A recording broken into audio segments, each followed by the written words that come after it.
ঈর্ষা কি বলুন তো? ঈর্ষা হচ্ছে আপনার ভালোতে আমার কষ্ট পাওয়া।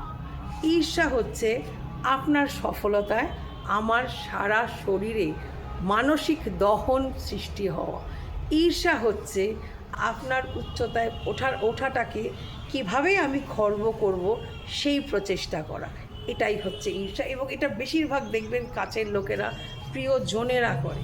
অনেক সময় দেখেছি যখন আমরা কোনো সফলতা পাই, ঈশ্বরের দয়াতেই তো পাই, কিন্তু তবু আমরা মানুষের মুখাপেক্ষী হয়ে থাকি যে এ বুঝি আমায় এই প্রশংসা করলো, ও বুঝি আমায় প্রশংসা করলো, কিন্তু সেটা বেশিরভাগ ক্ষেত্রেই কেউ করে না। কেন করে না? কারণ তারা ওই উচ্চতাটায় পৌঁছাতে পারেনি, তাই তারা নিজের জীবনে অতৃপ্ত, তাই।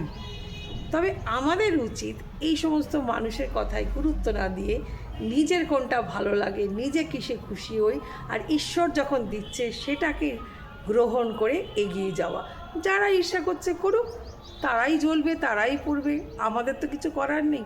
কিন্তু আমরা যেন কাউকে ঈর্ষা না করি, অন্যের ভালো, অন্যার উচ্চতায় ওঠাটাকে একদম সাগ্রহে মেনে নিই, এবং যে নাকি আমার কাছে একেবারে অপ্রিয় সেও যদি উচ্চতায় ওঠে, উঠুক না, তাতে তো আমার আনন্দ পাওয়া উচিত। কারণ সবাই উচ্চতায় উঠলে আমি যেমন খুশি হই, সেও তো খুশি হচ্ছে।